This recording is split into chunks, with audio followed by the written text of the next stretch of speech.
नमस्कार, मैं विशाखा ठाकुर। स्वागत है आप सभी का 3.0 टीवी में।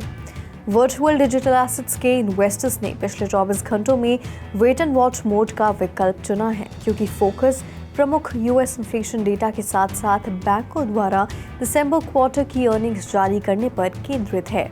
इसके अलावा सिक्योरिटीज एक्सचेंज कमीशन से स्पॉट बिटकॉइन ETF अप्रूवल पर अपडेट अभी भी प्रतीक्षित है। देरी के कारण बिटकॉइन, इथेरियम की कीमतें कम हो गईं और वॉल्यूम में और गिरावट आई।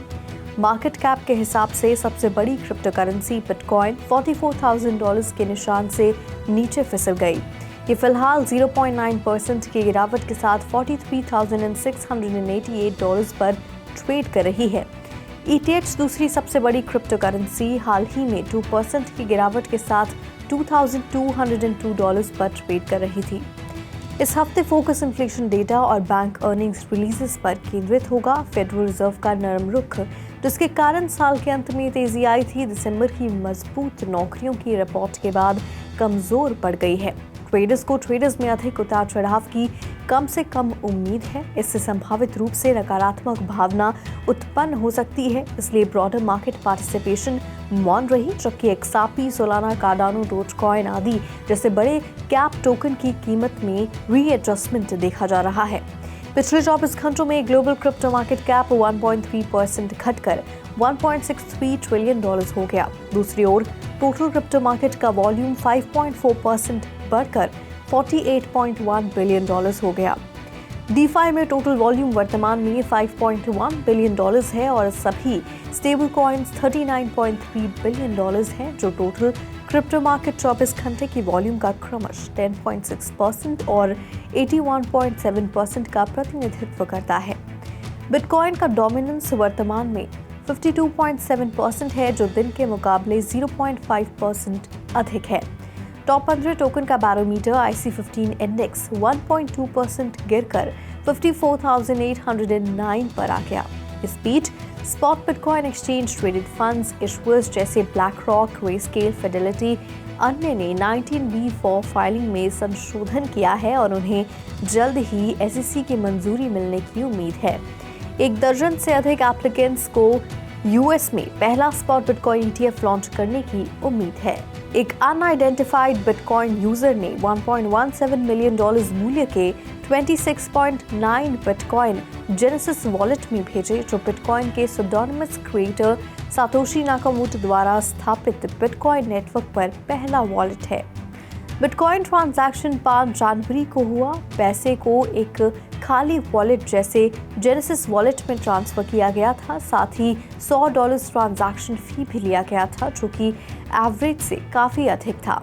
वॉलेट को शुरुआत में 3 वॉलेट से 12 अन्य वॉलेट में फंड ट्रांसफर करके फंड्स जुटाए गए थे। ज़्यादातर फंड्स एक blockchain analytics platform Arkham intelligence पर बाइनेंस से जुड़े वॉलेट से आई थी। सबसे हालिया ट्रांजैक्शन ने करंट बैलेंस को 99.67 बिटकॉइन तक बढ़ा दिया, जिसका मूल्य लगभग $4.3 मिलियन है। ब्लूमबर्ग ETF एनालिस्ट जेम्स सिफाक ने प्रिडिक्ट किया है कि अगले हफ्ते कई बिटकॉइन बेस्ड इक्विवेलेंट्स को मंजूरी मिलने की संभावना के बाद US मार्केट में एक इथेरियम स्पॉट ETF पेश किया जाएगा। सिफाट का तर्क है कि SEC ने ETH को सुरक्षा के बजाय एक वस्तु के रूप में मान्यता दी है। इसे BTC के समय सेम रेगुलेटरी कैटेगरी में रखा गया है। SEC ने अगस्त में वैनेक, प्रोशेयर्स, बिटवाइज और वैक्री से फंडों की बड़े पैमानों पर मंजूरी का जिक्र करते हुए इथेरियम फ्यूचर्स ETF को मंजूरी दे दी है। ये निर्णय संकेत देता है कि रेगुलेटर्स अब इथेरियम फ्यूचर्स जैसे हायर रिस्क प्रोफाइल वाले क्रिप्टो प्रोडक्ट को लिस्ट करने के इच्छुक हो सकते हैं। बिटकॉइन दुनिया की पहली डिजिटल करेंसी ने ब्रॉडर क्रिप्टो मार्केट में महत्वपूर्ण ट्रैक्शन प्राप्त किया है, क्योंकि इसने क्रैकन से अननोन वॉलेट्स में महत्वपूर्ण वेल ट्रांसफर्स दर्ज किया है।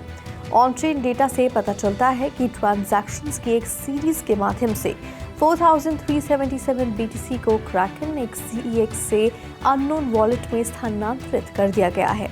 इन ट्रांजैक्शंस ने वैश्विक स्तर पर क्रिप्टो मार्केट के प्रति उत्साही लोगों का ध्यान आकर्षित किया, क्योंकि वे बिटकॉइन की कीमत में गिरावट के बीच उभरे थे। व्हेल अलर्ट एक ब्लॉकचेन ट्रैकिंग प्लेटफॉर्म ने पिछले 24 घंटों में क्रैकन से 4377 BTC को अननोन वॉलेट में ट्रांसफर करने के लिए जिम्मेदार 8 महत्वपूर्ण ट्रांजैक्शन का खुलासा किया। पहला ट्रांजैक्शन $23.30 मिलियन मूल्य के 534 BTC को क्रैकन से एक अननोन एड्रेस पर ट्रांसफर कर दिया गया। तीसरे, चौथे, पांचवें और छठे ट्रांजैक्शन में क्रमशः क्रैकन से 616 मिलियन और 508 BTC अननोन वॉलेट में ट्रांसफर किए गए। सातवें और आठवें ट्रांजैक्शंस में 565 और 509 BTC क्रैकन से अननोन एड्रेसेस पर चले गए। सभी ट्रांजैक्शंस ने सामूहिक रूप से $191.09 मिलियन मूल्य के बिटकॉइन को स्थानांतरित किया, जिससे कि क्रिप्टो मार्केट के फैनेटिक्स के बीच अत्यधिक जिज्ञासा पैदा हुई। 28 दिसंबर 2022 को फाइनेंशियल इंटेलिजेंस यूनिट के फैसले के बाद 9 ग्लोबल क्रिप्टो एक्सचेंजेस को शो कॉज नोटिस जारी करने के साथ साथ आईटी मिनिस्ट्री से इंडियन रेगुलेटरी नॉर्म्स का पालन नहीं करने के लिए उनके यूआरएल को ब्लॉक करने का अनुरोध किया गया।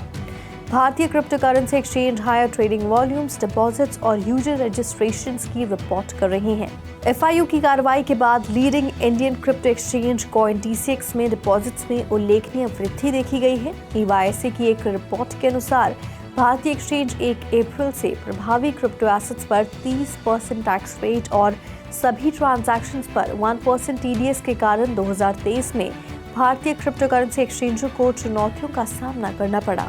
दुनिया के सबसे बड़े क्रिप्टो एक्सचेंज बाइनेंस ने क्रॉस और आइसोलेटेड मार्जिन्स पर नई बोरोएबल एसेट्स और ट्रेडिंग पेयर्स जोड़ने की घोषणा की है। इस कदम का उद्देश्य सोलाना BNB, NF Prompt और SEI जैसे ट्रेडिंग क्रिप्टो के लिए मार्जिन ट्रेडिंग का विस्तार करना है।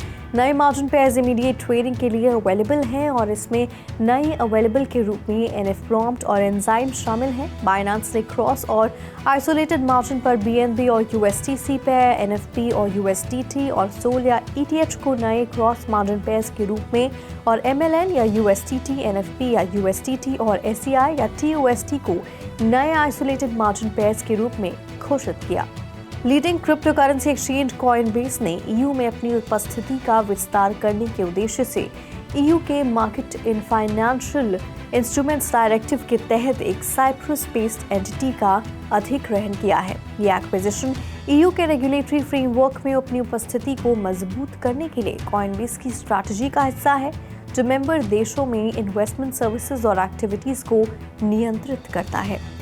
एक्विजिशन से कॉइनबेस को ग्लोबल क्रिप्टो मार्केट के एक बड़े हिस्से तक पहुंचने की अनुमति मिलेगी, खासकर डेरिवेटिव में। कॉइनबेस की एक एक्सपेंशन स्ट्रैटेजी रेगुलेटरी स्टैंडर्ड्स के कंप्लायंस पर जोर देती है। 5 पॉइंट ग्लोबल कंप्लायंस स्टैंडर्ड को लागू करती है, जिसमें कि team waiting, anti money laundering protocols, global sanctions enforcement, governance practices और ऑनगोइंग मॉनिटरिंग और रिपोर्टिंग शामिल है। बिटकॉइन की कीमत 20 महीनों में पहली बार $45,800 से ऊपर बढ़ी, जो साल की सकारात्मक शुरुआत है। हालांकि BTC स्पॉट ETF के बारे में नेगेटिव न्यूज के कारण कीमतों में तेज गिरावट आई।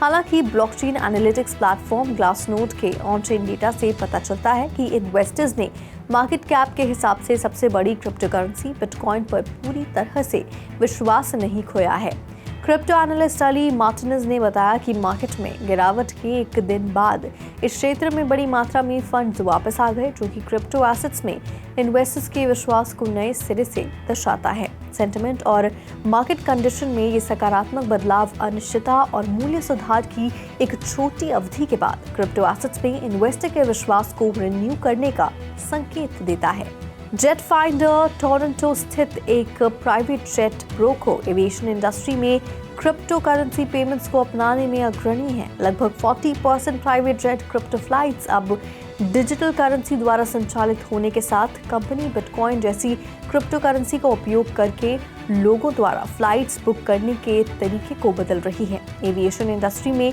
क्रिप्टो करेंसी को अपनाने में लगातार वृद्धि देखी गई है, जिससे कि क्लाइंट्स के लिए डिजिटल कॉइन्स का उपयोग करके फ्लाइट्स बुक करना आसान हो गया है।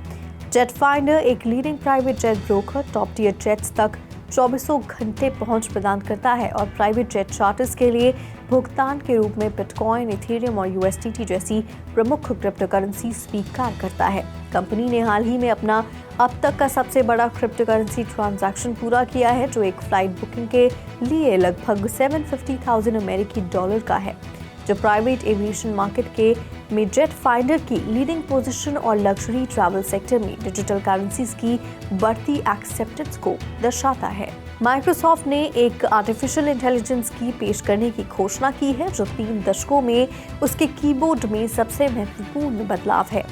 की यूजर्स को नए विंडो 11 पीसीज पर माइक्रोसॉफ्ट के आर्टिफिशियल इंटेलिजेंस टूल कॉपिलट तक पहुंच प्रदान करेगी। माइक्रोसॉफ्ट ने ओपनएआई में एक महत्वपूर्ण इन्वेस्टमेंट की है, जो कॉपिलट की एआई क्षमताओं को शक्ति प्रदान करता है।